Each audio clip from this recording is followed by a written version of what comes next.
Iya, saya tidak suka diatur-atur karena saya anggap di dalam demokrasi orang itu hanya bertanggung jawab pada argumennya gitu. Jadi dalam kasus misalnya soal Pancasila itu yang saya sebut Pak Jokowi tidak paham. Kan saya harus memilih mengucapkan Pak Jokowi paham atau mengucapkan Pak Jokowi tidak paham. Dua-duanya pendapat. Kalau saya bilang Pak Jokowi paham Pancasila, saya harus buktikan dalil itu. Dan itu susah buat saya. Kalau saya bilang Pak Jokowi tidak paham, lebih mudah saya buktikan. Jadi saya bertanggung jawab atas argumentasi saya, bukan atas sopan santun, nggak sopan santun. Bagaimana kalau saya bilang, oke, Pak Jokowi tidak paham, tapi saya ucapkan dengan sangat santun. Maka saya nggak kena delik itu atau nggak dilaporin. Jadi jangan lihat bungkusnya. Karena nggak mungkin pikiran itu diaudit oleh cara mengucapkan. Itu poinnya. Nanti kalau saya bilang Jokowi tidak paham Pancasila, itu pendapat saya.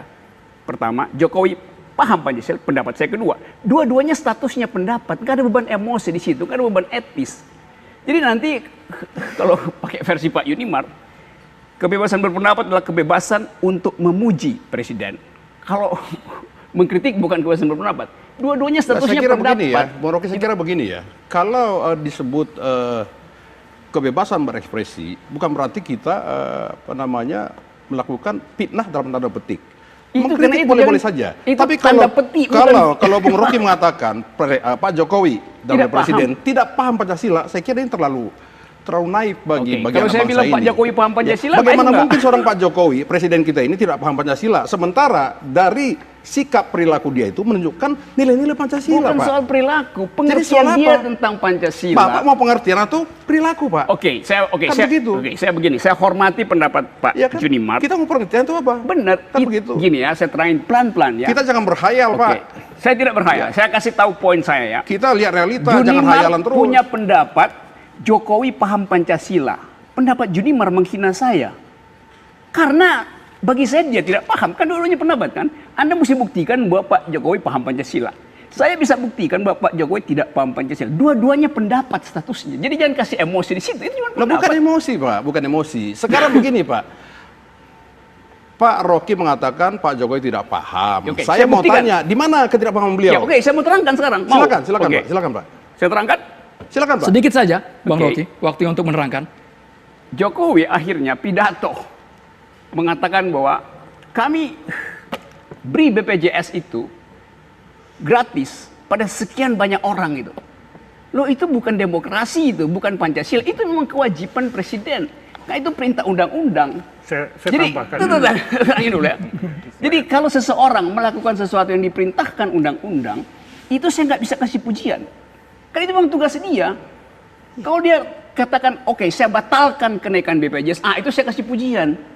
Karena dia melakukan sesuatu beyond the call of duty. Yang melampaui, sebetulnya dia bisa naikin tapi dia nggak naikin.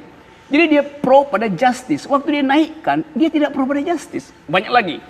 Saya kasih contoh waktu itu soal lingkungan. Presiden mengatakan, saya putuskan untuk memindahkan ibu kota.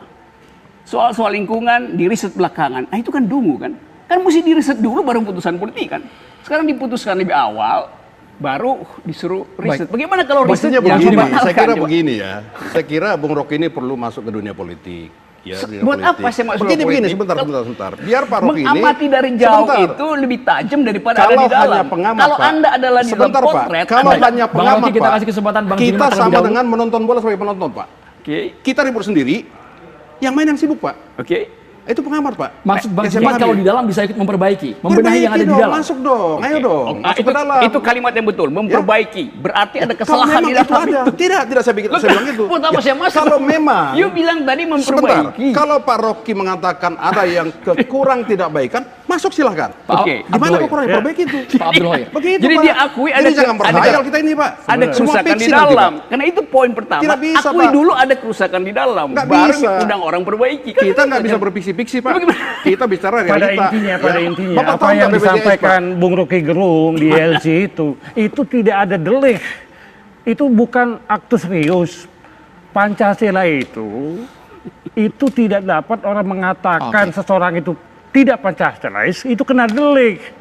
Ini Itu bukan bukan masalah delik. Pak. Ini Baik, bukan baik. delik, Pak. Lah, kita ini negara nggak bisa hukum. delik lagi, Pak. Itu let be gone by be Lah, gone. Bapak kan melaporkan, ingin Tidak, Pak. melaporkan. Kita Itu tidak bicara tentu itu, tidak Pak. akan diterima. Kan tadi saya sudah bilang, saya tidak bicara pelaporan. Saya Tidak mencoba ada itu. menengahi. Ya, saya mengatakan Baik. bahwa Saya itu juga bukan mencoba bisa. menengahi Bapak. Kita harus jeda Anak dulu. bangsa ini Kita jangan kasih dibuat- banyak segmen dibuat nanti itu, buat Bang Akbar dibuat Faisal, Bang pesan. Julman, Bukan Bang delik Andri, itu. dan Kan juga begitu, Pak. Bang Abdul Hoir. Meskipun saling bertentangan perbedaan sikap, tapi kalau bisa ada penyelesaiannya. Sesaat lagi pemirsa di Dua Sisi.